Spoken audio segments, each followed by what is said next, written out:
This is the Bahamas Tonight, the Northern Edition. Good evening, I'm Megan Shepard. It's great to have you with us.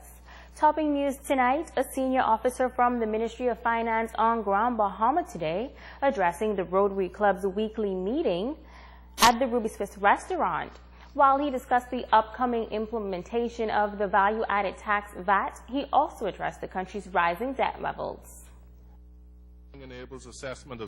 Ministry of Finance Officer John Roll addressing the business community on government debt Thursday afternoon. He says debt levels are rising and that the trend must be reversed.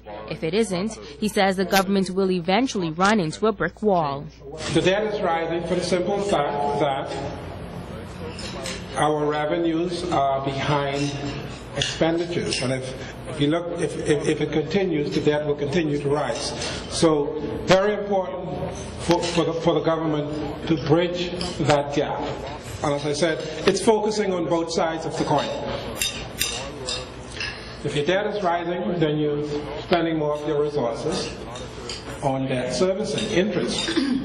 In this current budget, about $230 million roughly will go towards interest on government debt.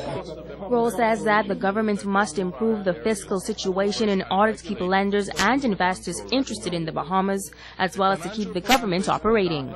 If that doesn't happen, the government will eventually see its access to the credit markets roll back. It leaves the country with rising debt, more exposed, in the sense that if you encounter a major hurricane tomorrow, or there's a sudden fall off in economic activity like after September 11, the government does not have the wherewithal to step in to keep its spending up and to stabilize things. Infrastructural repairs tend to be a very high priority after, say, natural disasters. The way governments are able to do those in the short term is that they can borrow. The decision now, he says, is where the government should make adjustments and how those adjustments will affect the business community. You would say, well, reduce spending, reduce the size of the public sector. Those are good because you can't run away from the overall need for more efficiency. The question is, how quickly do you do it? Because when you do it, it's going to have an effect. Do not kid yourself if you're a business in Grand Bahama who depends on Bahamian spending or anywhere else in the Bahamas to think that you would be immune to a fiscal adjustment that focuses on government expenditure reduction. Roll says while adjustments may focus on some businesses more than others, the key is to ensure that the process is spread across. A local parliamentarian says despite the island's economic challenges, he believes a rebound may be on the horizon. Shashina Roll reports. Used to struggle with an ailing tourism sector and a high unemployment rate. While this island has certainly had its shares of ups and downs, Member of Parliament Peter Turnquest says despite some challenges, this island remains competitive and he is optimistic of a turnaround. The Sunwing deal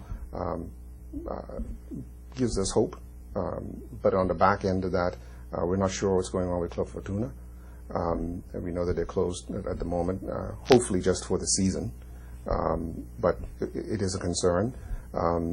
The opportunities in ship care are limitless as far as I'm concerned. It's one of the things that I've been trying to promote ever since I was at the Chamber, because I believe we have a unique opportunity here in Grand Bahama. I don't understand why we don't have the Bahamas Maritime Authority based here. The Grand Bahama Port Authority has announced a number of major plans set to come on stream for the island within the next 12 months. Among the new initiatives is a call center that will employ at least 100 persons during the first phase and 600 in a few years.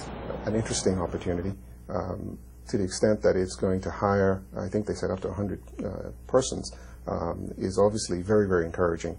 And I'm hopeful that it will expand. I'm even more hopeful that Bahamians will be given a similar opportunity to establish their own call centers, because let's face it, it's all about connections, it's all about service. I believe we can do that. While some believe that the high fees at the Grand Bahama Port Authority can dissuade foreign and local investment, Turnquest says one thing is clear.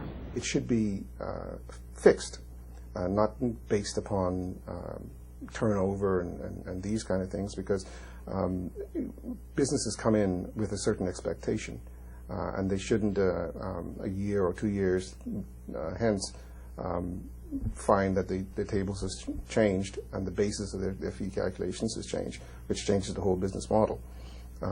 So I think that rationalization and with a view to attracting investment and sustaining investment is important. The MP remains hopeful that there is light at the end of the tunnel and Grand Bahama will soon flourish again. Shoshana Roll, ZNS Network News. A local businessman looking at creative ways to improve the island's tourism product, the entrepreneur has taken a new approach to transportation for visitors to our shores. Coconuts Cruisers Bike Tours is the marketplace's newest tour operations, which gives tourists the opportunity to sightsee on the island in a unique way. Owner Alfredo Bridgewater says the idea came out of a love for motorbikes and exploration. We wanted to naturally bring something new, something fresh, something different, and we designed a product that was unique, and we built a tour around that product. We wanted to have more of an intimate setting with our guests. We have 15 bikes. We have 2 tour guides that accompany the tour, one in the front, one in the back, and with the small settings we find that the guests are more natural, they're more comfortable. It gives us an opportunity to tell our story better, as well as learn about them and just answer any questions that they may have. Bridgewater says that his vision is to one day expand his business to other islands, showcasing their unique qualities in a unique way. He explains how the motor-operated tour works. We chose a color that kind of resembles the Bahamian flag. We wanted to really push our Bahamian experience out there. And it's a motorized bike. It's a 50cc engine, and so technically it's classed as a bicycle because the engine is so small. It's really simple to operate. There's gas, there's back brakes as you would find on a regular bicycle. They go about 25 miles per hour. It's a guided setting. We kind of have a group setting, with a tour guide in front, a tour guide in back. He says that locals should also take advantage of the educational and relaxing experience as well. We're not exclusive to visitors.